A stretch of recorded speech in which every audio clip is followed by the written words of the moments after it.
మనం మహాభారతంలో ధృతరాష్ట్రుడు మరియు పాండురాజు గురించే ఎక్కువగా మాట్లాడుకుంటాం. కానీ సాక్షాత్తు ఆ యమధర్మరాజే విదురుడుగా జన్మించాడని చాలా తక్కువగా మాట్లాడుకుంటాం. అలానే భీష్ముడికి చిత్రాంగదుడు మరియు విచిత్రవీరుడు అనే ఇద్దరు తమ్ముళ్ళు ఉన్నారు అని చెప్పుకున్నాం. కానీ భీష్ముడికి ఒక అన్న కూడా ఉన్నాడు. ఆ అన్న వల్లే మహాభారతం జరిగింది. అదే అన్న ఆ మహాభారతాన్ని రచించారు. అదే అన్న యొక్క మన వల్లే ఈ పాండవులు కౌరవులు. అతను ఇంకెవరో కాదు, ఈ మహాభారతాన్ని రాసిన వేదవ్యాసుడు. అసలు వేదవ్యాసుడికి పాండవులు కౌరవులు పుట్టుకకి సంబంధం ఏమిటి? అసలు ఎవరి వేదవ్యాసుడు? యమధర్మరాజు విదురుడుగా ఎందుకు జన్మించాడు? ఇలాంటి ఎన్నో ఇంట్రెస్టింగ్ విషయాల్ని ఈ వీడియోలో తెలుసుకుందాం.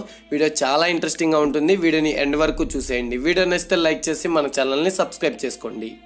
సత్యవతికి పుట్టిన చిత్రాంగదుడు మరియు విచిత్ర వీర్యుడు పిల్లల్ని కనకముందే చనిపోయారు. అప్పుడు సత్యవతి భీష్ముడితో పిల్లల్ని కనమని కోరింది. కానీ భీష్ముడు ఇచ్చిన మాట తప్పలేను అని చెప్పి దేవర న్యాయం గురించి చెప్పాడు. దీని గురించి ఎపిసోడ్ 3లో పూర్తిగా వివరించాను. అది చూడని వాళ్ళ కోసం ఒక్క ముక్కలో చెప్తాను వినండి. రాజుకి రాజ్యానికి పిల్లలు లేనప్పుడు రాణులకి ఋషులు వాళ్ళ పవర్స్తో పిల్లల్ని ప్రసాదించడం ఈ దేవర న్యాయం యొక్క ఆచారం. ఇప్పుడు హస్తినాపురానికి రాజు లేడు, యువరాజుగా చేయడానికి పిల్లలు కూడా లేరు. అప్పుడు భీష్ముడు మరియు సత్యవతి దేవర న్యాయాన్ని ఆచరించాలి అని అనుకున్నారు. ఇప్పుడు వాళ్ళకి ఒక ఉత్తమ బ్రాహ్మణుడు కావాలి. అప్పుడే సత్యవతికి తన మొదటి కొడుకు గుర్తుకు వచ్చాడు. అప్పుడు సత్యవతి తను ఎలా పుట్టిందో మరియు తన మొదటి సంతానం గురించి చెప్పడం మొదలుపెట్టింది. పూర్వంలో వసు అనే ఒక రాజు ఉండేవాడు. తను గిరిక అనే ఒక అమ్మాయిని పెళ్లి చేసుకున్నాడు. ఒకరోజు గిరిక తన దగ్గరకు వచ్చి తనకి పిల్లలు ప్రసాదించమని అడిగింది. కానీ అదే సమయంలో కొన్ని కారణాల వల్ల వసురాజు వేటకి వెళ్ళవలసి వస్తుంది. అలా వేటకు వెళ్ళిన వసురాజుకి జంతువులు సంగమించడం కనిపించింది. అప్పుడు వసురాజుకి తన గిరిక గుర్తుకు వచ్చింది. అయితే అలా గిరిక గురించి ఆలోచిస్తున్న వసురాజుకి తెలియకుండానే వీర్యం బయటకు వచ్చేసింది. దాన్ని తన భార్య అయిన గిరికకి పంపించాలి అని అనుకున్నాడు. ఒక ఆకులో దాన్ని ఉంచి ఒక గ్రద్దకి ఇచ్చి తన భార్యకి ఇవ్వమని చెప్పాడు.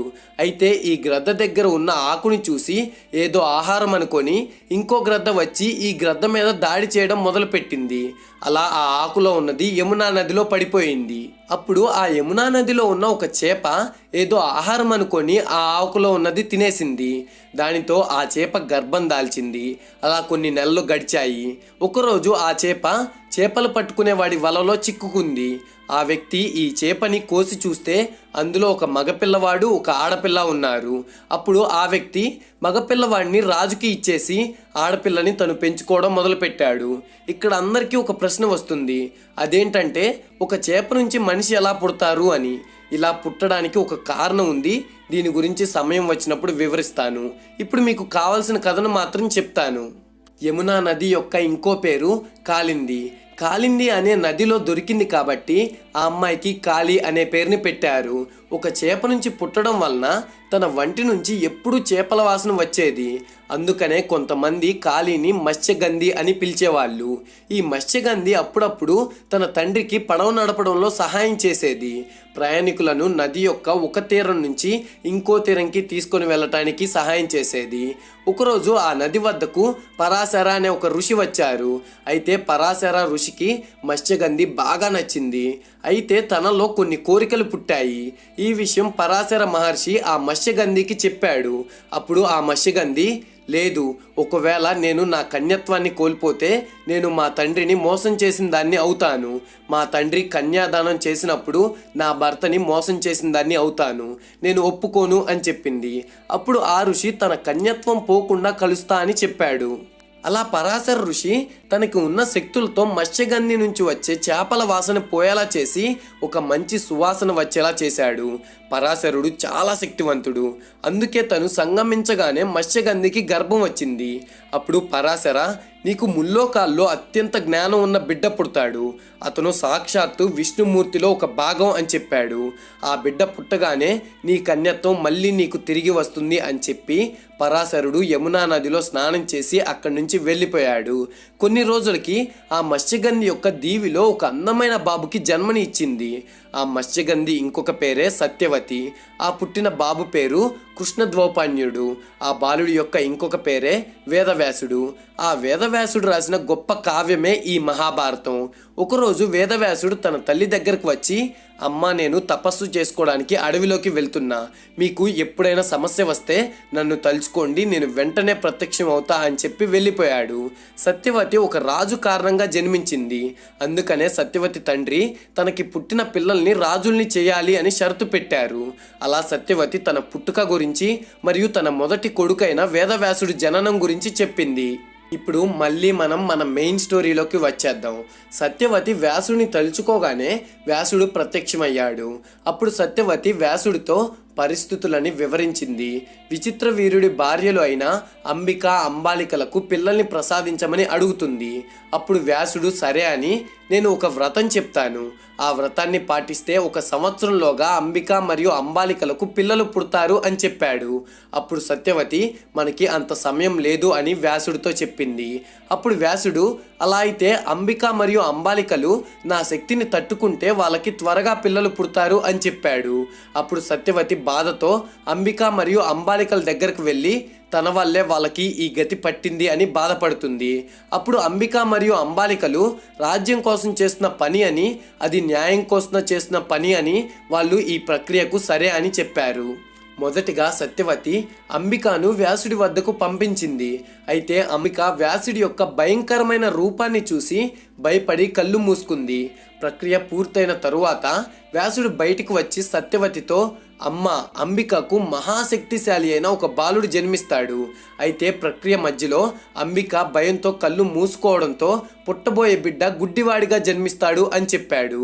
అప్పుడు సత్యవతి బాధతో అంబాలిక దగ్గరకు వెళ్ళి ఎలాంటి పరిస్థితుల్లోనూ కళ్ళు మూసుకోవద్దు అని చెప్పి వ్యాసుడి దగ్గరికి పంపించింది. అయితే అంబాలిక వ్యాసుడి యొక్క భయంకరమైన రూపాన్ని చూసి భయపడకుండా ఉండలేకపోయింది. కళ్ళు మూసుకోలేదు, కానీ ప్రక్రియ సమయంలో అంబాలిక పాలిపోయింది, అంటే వణికిపోయింది. అందుకనే అంబాలికకి ఒక అత్యంత వీరుడు పుడతాడు, కానీ తను పాండు రోగంతో పుడతాడు అని సత్యవతితో అంటాడు. 2 పిల్లలు పుడతారు అని తెలిసినా వాళ్ళకి ఉండే లోపాల వల్ల సత్యవతి బాధపడింది. అయితే సత్యవతి వ్యాసుడి దగ్గరకు వెళ్ళి ఎలాంటి లోపాలు లేని ఒక బలమైన, జ్ఞానం పుష్కలంగా ఉండే ఇంకో పిల్లాడిని ప్రసాదించమని కోరింది. దానికి వ్యాసుడు సరే అని ఒప్పుకున్నాడు. అప్పుడు సత్యవతి మళ్ళీ అంబిక దగ్గరకు వెళ్ళి అడిగింది. సత్యవతి మాట కాదు అనలేక అంబిక సరే అని అన్నది. అయితే అంబికకు వ్యాసుడిని చూస్తేనే భయం వేస్తుంది. అప్పుడు అంబిక తన స్థానంలో ఒక దాసిని పంపించింది. ఆ దాసి వ్యాసుడిని చూసి భయపడకుండా వ్యాసుడి తపోశక్తిని తట్టుకుంది. అలా దాసికి అత్యంత బలవంతుడు మరియు అత్యంత తెలివైన వాడు పుట్టాడు. అంబికకు పుట్టిన అంధుడి పేరు ధృతరాష్ట్ర. అంబాలికకు పాండు రోగంతో పుట్టిన పిల్లవాడి పేరు పాండురాజు. దాసికి పుట్టిన వాడి పేరు విదురుడు. అందరూ ఎప్పుడు ధృతరాష్ట్ర మరియు పాండురాజు గురించే మాట్లాడుకుంటాం. కానీ మీలో ఎంతమందికి విదురుడు సాక్షాత్తు ఆ యమధర్మరాజు అని తెలుసు? అసలు యమధర్మరాజు విదురుడుగా పుట్టడం వెనుకున్న విషయం గురించి తెలుసుకోవాలి అంటే మీకు ఫ్లాష్ బ్యాక్ తెలియాలి. పూర్వంలో మాండవ్య మహర్షి అనే ఒక ఋషి ఉండేవారు. అతను ఒకరోజు మౌనవ్రతంలో ఉండి తన ఆశ్రమం బయట తపస్సు చేసుకుంటున్నారు. అదే సమయంలో తను ఉంటున్న రాజ్యంలో రాజుగారి ఇంట్లో దొంగలు పడి బంగారాన్ని దోచుకెళ్లారు. అప్పుడు రాజు యొక్క భటులు ఆ దొంగల్ని వెంబడిస్తూ వెళ్ళారు. అప్పుడు ఆ దొంగలు ఈ మాండవ్య ఋషి ఆశ్రమంలోకి వెళ్ళి దాక్కున్నారు. అయితే తపస్సులో ఉన్న ఆ ఋషి వాళ్ళని గమనించలేదు. తపస్సు పూర్తయి కళ్ళు తెరవగానే ఎదురుగా రాజు భటులు ఉన్నారు. వాళ్ళు ఈ ఋషితో 2 దొంగలు ఇటువైపుగా వచ్చారు, మీరు వాళ్ళని చూశారా అని అడిగారు. అయితే మౌనవ్రతంలో ఉండడం వల్ల వాళ్ళకి ఎలాంటి సమాధానం ఇవ్వలేదు. అప్పుడు రాజు భటులు తన ఆశ్రమంలోకి వెళ్ళి చూస్తే దొంగలు మరియు బంగారం ఉంది. ఈ ఋషికి కూడా ఈ దొంగలతో సంబంధం ఉంది అని భావించి తనని రాజు దగ్గరికి తీసుకొని వెళ్ళారు. అయితే ఏం జరిగిందో తెలుసుకోకుండా ఆ రాజు 2 దొంగలకు మరణశిక్ష విధించి వాళ్ళకి సహకరించిన ఈ ఋషికి శూలము గుచ్చమని ఆదేశించారు. అలా శూలముతో కూడా తన తపస్సుని కొనసాగించాడు. ఆ తపస్సు చూసి కొంతమంది ఋషులు పక్షుల రూపంలో అక్కడికి వచ్చి ఏం జరిగిందో తెలుసుకున్నారు. ఈ విషయం అక్కడున్న రాజు భటులు కూడా చాటుగా విన్నారు. వాళ్ళు వెంటనే రాజుగారి రాజుగారి దగ్గరికి వెళ్ళి ఈ జరిగిందంతా చెప్పారు. అప్పుడు రాజు ఆ ఋషి కాళ్ళ మీద పడి క్షమించమని వేడుకున్నాడు. అప్పుడు ఆ ఋషి, ఇందులో నీ తప్పు లేదు, ఇది నా కర్మ ఫలితం అయి ఉంటుంది అని చెప్పాడు. ఆ మాండవ్య ఋషి తనకు ఉన్న శక్తులతో యమధర్మరాజు దగ్గరికి వెళ్ళి, నేను ఏం తప్పు చేశానని నాకు ఇంత పెద్ద శిక్ష విధించారు? నేను ఒక బ్రాహ్మణుడిని, నాకు ఊహ తెలిసినప్పటి నుంచి నేను ఎలాంటి తప్పు చేయలేదు అని. అప్పుడు యమధర్మరాజు మాండవ్య ఋషితో ఇలా అన్నాడు, నువ్వు చిన్నప్పుడు తూనీగలను పట్టుకొని వాటి తోకల్ని ముళ్ళు గుచ్చావు, అవి కూడా జీవులే కదా, వాటికి నొప్పి కలుగుతుంది కదా, ఆ పాపంకి నీకు ఈ శిక్ష అని చెప్పాడు. ఈ విషయం విన్న ఆ మాండవ్య ఋషికి కోపం పెరిగింది. అతను యమధర్మరాజుతో ఇలా అన్నాడు, యమధర్మరాజా, పిల్లలు 14 ఏళ్ళు వచ్చేంత వరకు బాలురు అని పిలువబడతారు. ఆ వయసులో ఏదీ తెలిసి చేయరు, వాళ్ళు ఏం చేసినా తప్పు కాదు. అలాంటిది నేను నాకు తెలియని వయసులో చేసిన దానికి ఇంత పెద్ద శిక్షను విధిస్తావా అని కోపంతో, నువ్వు ఒక దాసి కడుపున పుడతావు, నువ్వు గొప్పవాడిగానే పుడతావు, కానీ ఒక దాసి కడుపున పుట్టడం వల్ల నీకు ఎలాంటి అధికారం ఉండదు అని ఒక శాపాన్ని ఇస్తాడు. అలా యమధర్మరాజు దాసి పుత్రుడుగా విదురుడుగా జన్మిస్తాడు. ఈ రోజు కూడా మనం 14 ఏళ్లలోపు పిల్లలు తప్పు చేస్తే వాళ్ళని శిక్షించము. అసలు సాక్షాత్తు యమధర్మరాజు ఉన్న విదురుడుగా కౌరవుల వైపు యుద్ధం చేస్తే పాండవులు ఓడిపోయేవాళ్ళు. మీరు అనుకోవచ్చు, పాండవుల వైపు శ్రీకృష్ణుడు ఉన్నారు కదా అని.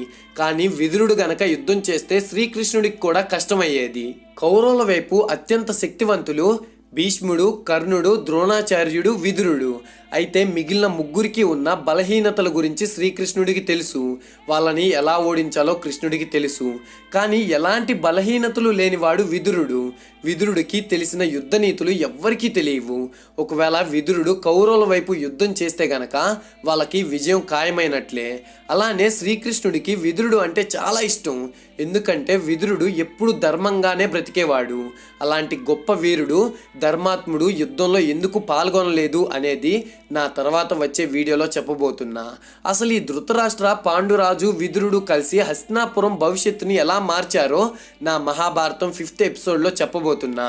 ఇప్పుడు అందరికీ ఉండే ఒకే ఒక్క ప్రశ్న, యమధర్మరాజు భూలోకంలో ఉంటే మరి నరకాన్ని ఎవరు పరిపాలించారు అని మీకు ఒక సందేహం వస్తుంది.